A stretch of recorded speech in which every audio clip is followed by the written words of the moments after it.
Just take me through last night and the experience of it for you. Well, we like everybody else thought it was going to be a battle, and they jumped on us 3-0 real quick, and then we just responded and kept responding. And I think without doubt, it's the best complete game that the Bucs have played all season, offensively, defensively, special teams. The Chiefs came a little closer, and Suck Up hits a 50-yard field goal.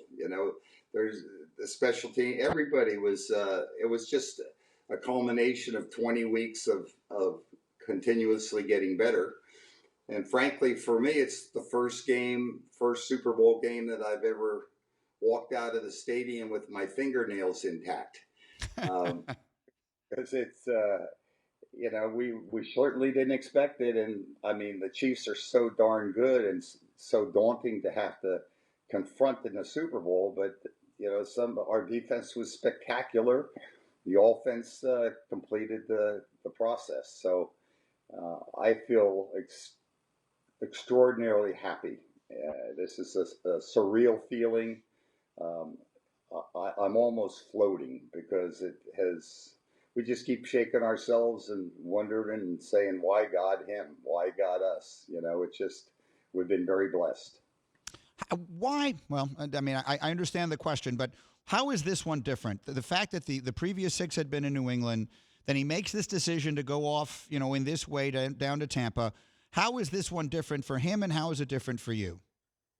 Well, for him, it's different, obviously, and this has kind of been rehashed so much that, during this off season, he hardly got a chance to know his teammates' names, much less to help develop the culture. And, the culture had been developed up in New England for many, many years. So it was a little bit on remote control in New England, whereas coming down here, these guys just wanted to have some experience and to kind of be showing how it's done. I know when Tommy got to New England years ago and they had the Vrabels and the McGinnises and those guys, he learned from them. And now down here, they're able to learn from him. It's just, it's kind of the life cycle. And fortunately, these guys were so well skilled that, it was a short tutoring class because they picked it up in 20 weeks and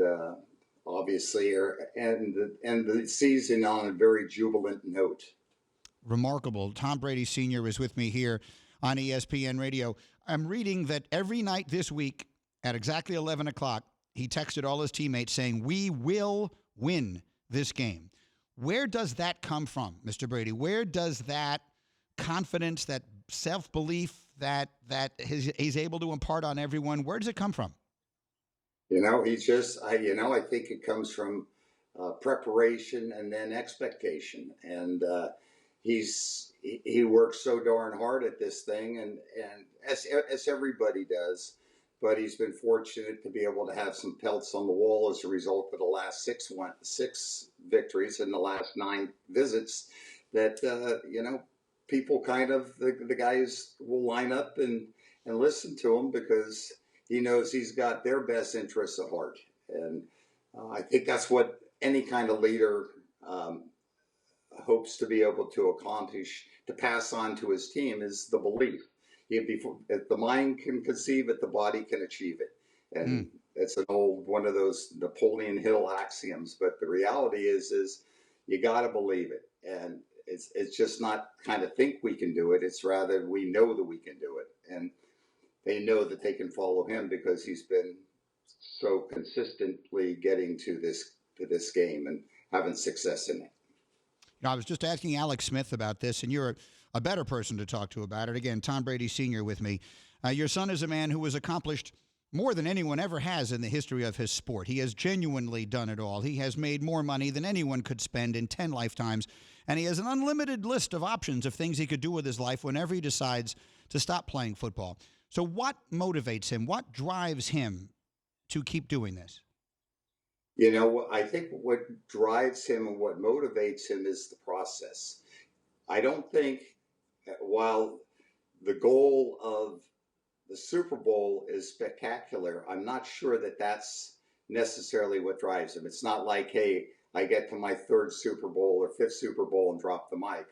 It's if you're a musician and you write 5 number one hits, you could turn around and say, why are you going to keep writing hits? You've already accomplished 5 number ones. And they're not doing it because they're going to get to number one. They're doing it because they love writing music. Well, in his situation, he loves to write the music of football. He loves the dirty work. He loves the off-season workouts. He loves the diet. He loves the exercise. He loves the locker room. He loves the mentoring.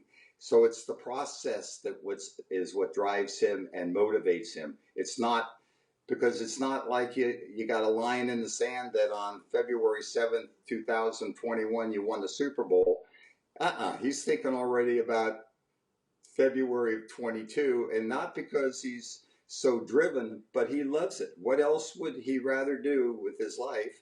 Then he's got a great family life, and he's got a great business life, and his business is football. So why stop if what you're doing is exactly what you love? You don't mind the off-season workouts. You don't mind getting treatment every day when you're sore. You don't mind practicing in the 100-degree weather during the August down here, or up in New England when it was 20 degrees and they were playing in November. It's a process. He like one of some people who find their true passion in exactly what they're doing. And again, the passion is the process.